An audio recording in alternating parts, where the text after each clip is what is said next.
Today, every day, small cap investors visit Agoracom knowing this is the day to discover the world's next great company, to have their dreams come true. That's why I take to the open road, to find them, to tell their stories, to engage them, to bring them to life, because they want to connect with you from your office, your phone, your home, anywhere. Agoracom, find your dream.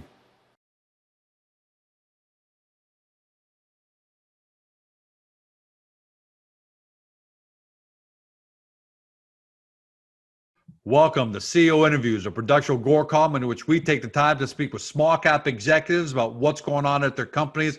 We're happy you're joining us by video, but if you can't watch, remember, you can always listen in the car or in a waiting room somewhere via podcast on Google, Spotify, Apple, or your favorite podcast site. With us today, Peter Cowley. He's president of Loncor Resources, trades on the big board TSX under the stock symbol LN as in Nancy, for our friends in the United States under LONCF. For those of you new to the story, and that's going to be a lot of you, Loncor is a Canadian gold exploration company focused on two projects in the DRC that have historic gold production. Now, more than just lip service, the one project is a joint venture with Barrick that's got a potential for tier one discovery. Barrick manages it and solely funds all exploration, including delivery of a pre-feasibility study on any gold discovery that meets their investment criteria. And the second thing is, outside of the Barrick joint venture, Loncor's got about 3.6 million high-grade gold ounces. In addition to that, Newmont Goldcorp is a 7.8% shareholder of the company. Resolute Mining owns 27% of the company, and Arnold Kondrat, the CEO, owns about 28% of the company. So it's got great insider ownership, great structure. Peter, welcome to the show.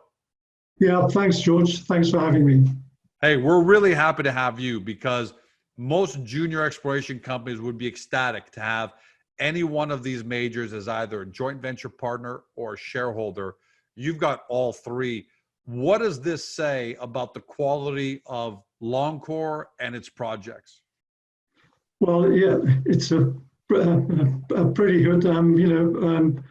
We've the two majors, obviously, Barrick and Newmont.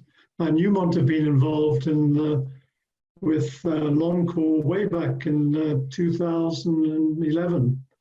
They initially took a 20% equity interest, and they basically saw the potential of, at that time, of the belt, and they actually helped us a lot because we had 4,500 square kilometers of dense forest. Wow! And we had to decide how are we going to evaluate that.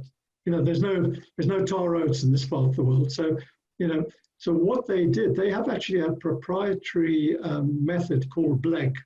I won't go into details, but basically it's their basic screening tool worldwide. It's a proprietary method. They have their own laboratory in Western Australia, and basically they can screen large areas by it's a type of stream sediment survey.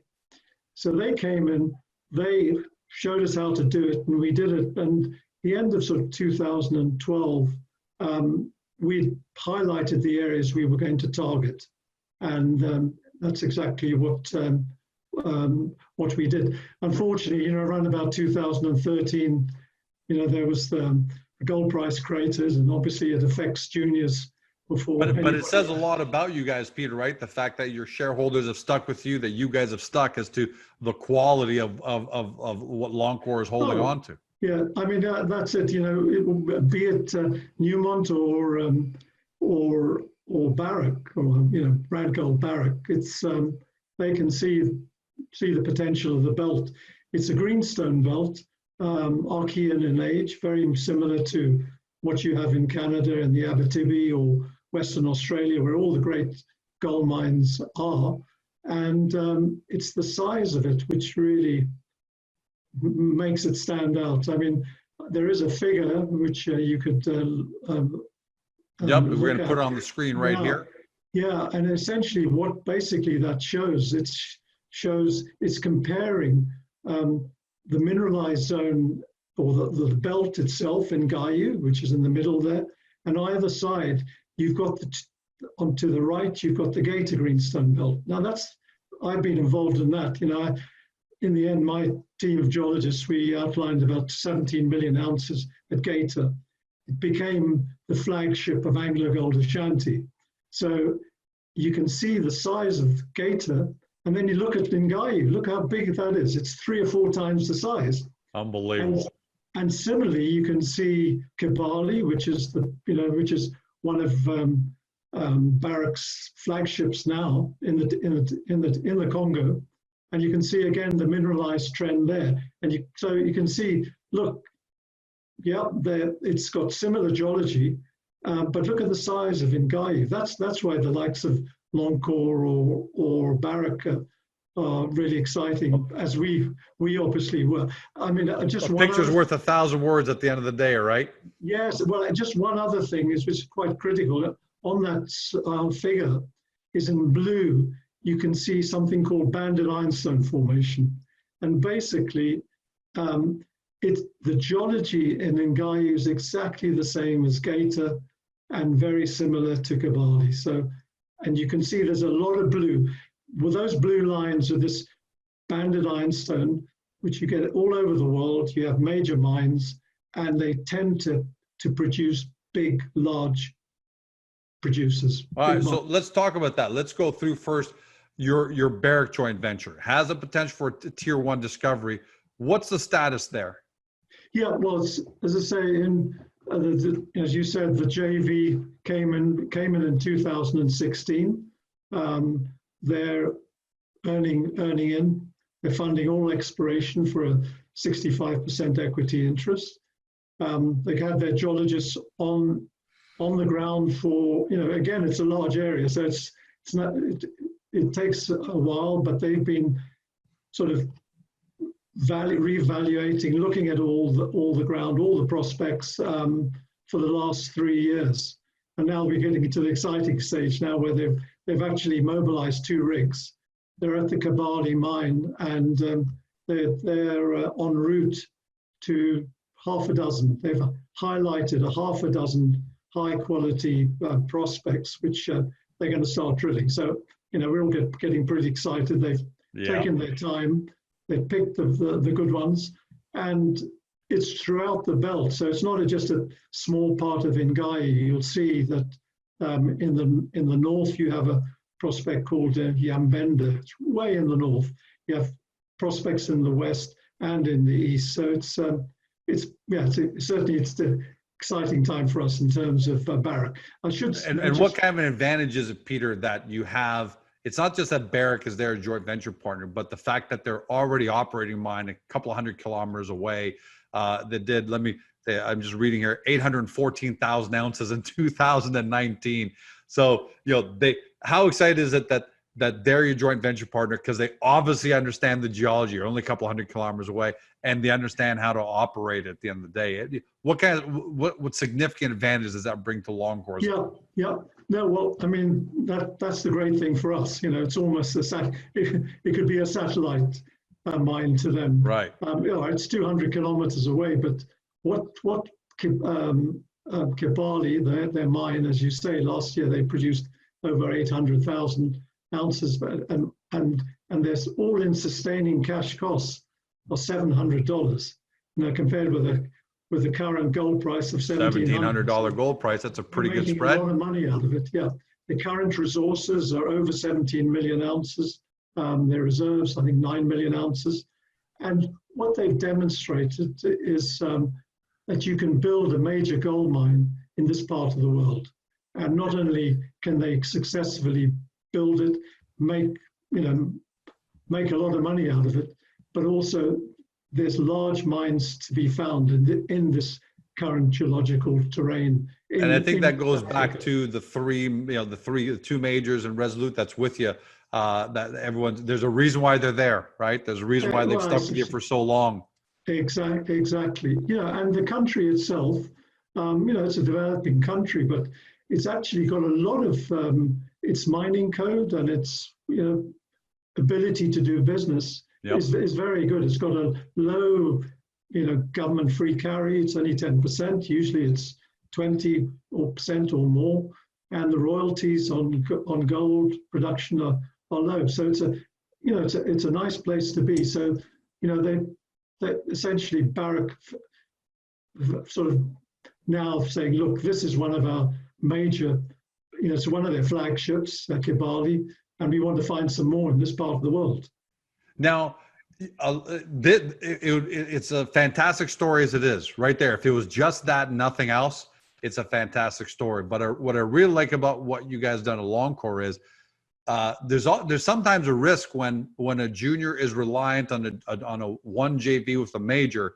Sometimes the major, it really is the tail that wags the dog at the end of the day, and sometimes you're susceptible to their timelines and their priorities. But what I really like is you've also you're not a one-trick pony. You kept some nice pieces for yourself. Specifically, you've got about 3.6 million high-grade gold ounces, outside of the joint venture. Give us, in layman's terms, just a high-end view of what do you have there, and what are you guys going to be doing about those projects? Yes, yeah. Well, we're very excited about our own projects themselves. I mean, the one which is really only recently acquired, Arnold Kondrat negotiated it in September of 2019, and that's called the IMBO project. It used to belong to a junior called Kilo Gold Mines, but through a transaction, it was acquired, and we acquired their assets. Yep, great acquisition. On their property, the concession's called IMBO, but there's a deposit called Adumbi, and at Adumbi, it was historically, from Belgian times, the largest deposit there. And it was a sort of 200,000 ounce producer, produced that sort of type of gold in colonial times, so it's not insignificant. Again, it's in banded ironstones, this thing I talk about, this favorable unit. It's over 100 meters thick.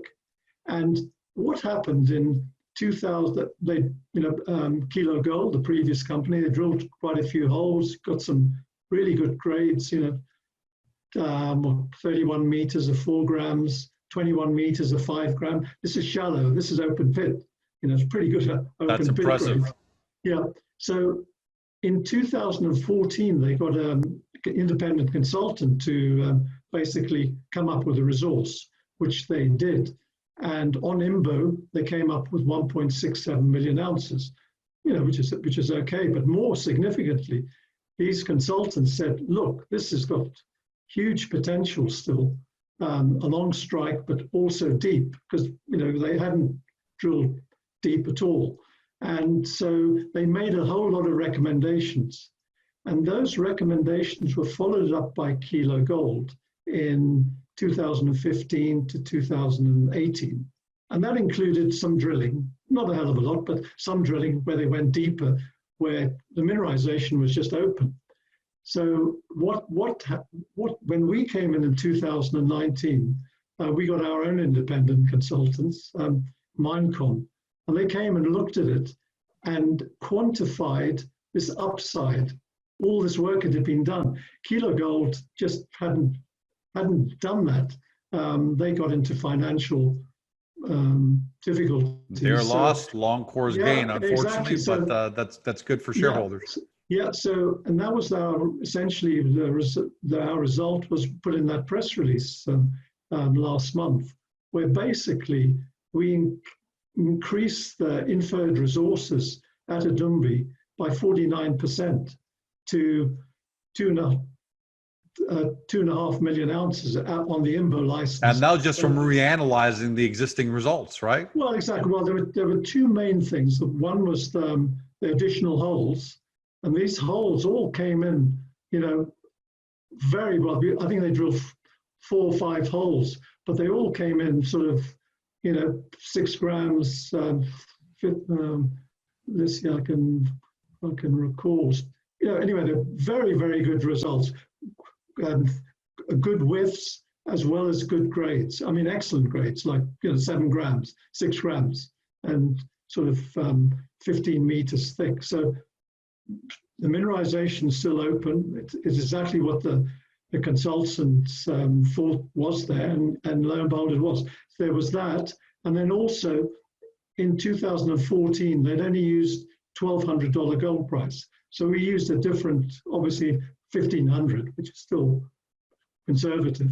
And yeah, better conservative than reaching for the absolute peak. Exactly, and basically because of that, we increased our resources. And at Adumbi itself, which is most of the resources at Imbo, it actually went up 61% to 2.2 million ounces. Unbelievable. And the grade, great work. That's fantastic. That's a great bonus on an existing assets. Yeah, and the grade is 2.5 grams. Open pit. So So what are your plans there, Peter? What do you guys think of doing? What's we know Barrick's got their plan on the JV side. What are your plans over on the lands that you've kept? Yeah, so well, basically, as I say, we've got the 2.19 million ounces inferred. It's still open at depth. So our plan is to drill about another 7,000 to 10,000 meters of drilling, 12 holes, and we reckon, there's no reason why those results shouldn't come in good. We have the potential to double those ounces, resource ounces. We've got the space. Now, some of it will be open pit. Not all of it will be open pit, because you're going down about 600, 700 meters. But with those grades, they're good underground potential grades. And bear in mind, Kibali, the great Kibali mine, it's an open pit, but even more, it's underground operation. They go down at Barrick, go down to 800, 900 meters. So, it all looks good. So what we aim it does, to do, Peter. That's an understatement to say that it all looks good. It looks great right now, and it's hard to argue against being excited about it. Yeah. Well, so our aim is do the drilling, recalculate the resource, which we think is going to be a lot better, and then we need to sort of quantify with a significant resource like that. You need to quantify earlier on what's the sort of scoping, or what are the preliminary economics? How good can this be? So for that, we need to do the metallurgical test work, which tells how easy it is to process and get the gold out. We've got to do mining studies. What part of the deposit would be open pit, what would be underground. So it's all, it's called a preliminary economic assessment or scoping study, but it puts some, parameters for the economics, which I think is important. You don't want to just keep drilling away, and then suddenly find, capital cost is going to be too much. I spent all this money, and the capex has killed it. So there's that. And then one other thing, which is really exciting, Sure. and hopefully we're going to get some good news out in press releases over the next few months, is on the Imbo license, besides the deposits we've already got, Adumbi, there's a major mineralized system, goes for about 10 kilometers. There's another figure, you'll see that. And our geologists, they've been there since September, the Loncor geologists, we've now identified very similar, this is about 10 kilometers away, on the same mineralized structure, we found very similar altered and mineralized banded ironstones. Again, it's very difficult to get into that area. So, but it looks very, very exciting, and it looks early days yet, and hopefully we'll see how it goes. But we certainly want to get to the drilling stage, and it could be another Adumbi. And if that's the case, well then.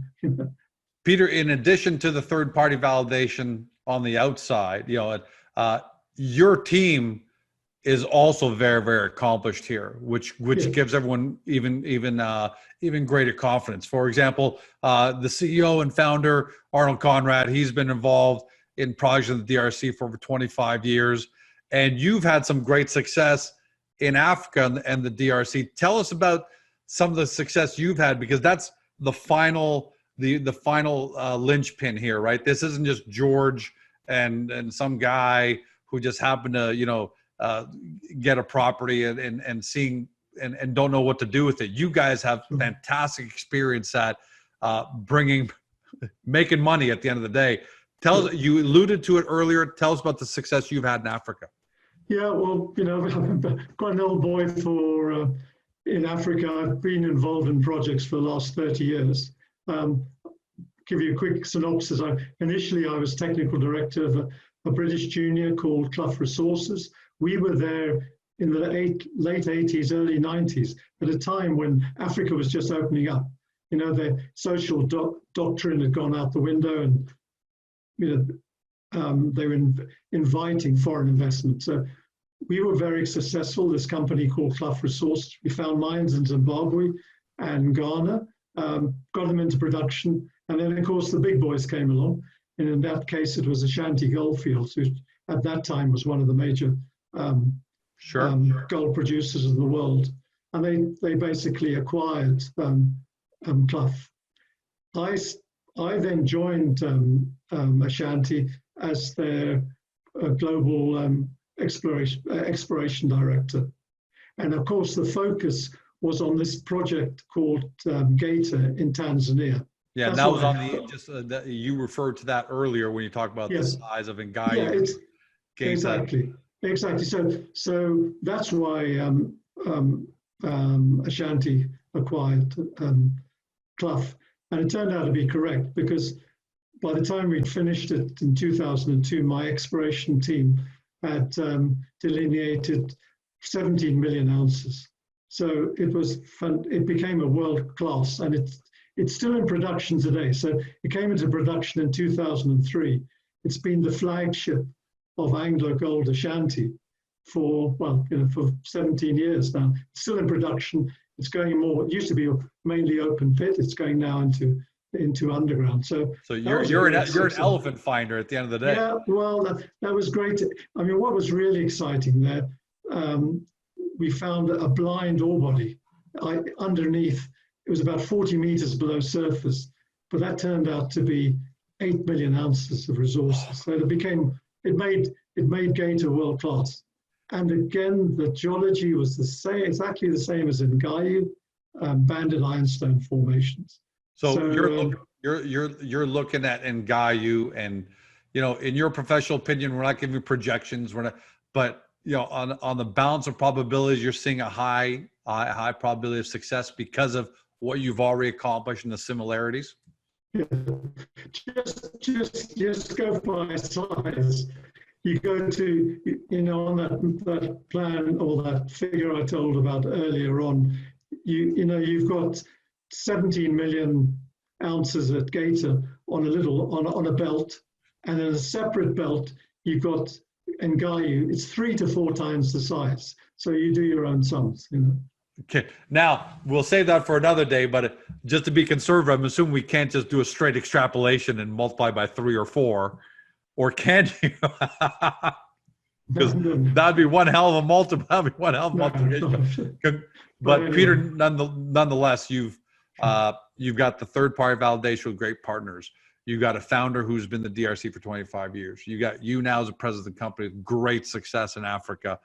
For me, and this is just my opinion from at home, your job is you got to go do the due diligence. But for me, the setup doesn't get any better than that. It doesn't guarantee success, but when you have all these elements together, JV partner major, investor major, team that's experienced and has found great success in Africa with similar geology, on the balance of probabilities, I think you guys are going to be a great success. And I can't wait to have you back on, because clearly there's going to be going a lot's going to be going on with the Barrick JV. A lot's going to be going with your own projects. So we're going to have a lot to talk about the next several months. And thanks for being here. Can't wait to have you back in the very, very near future.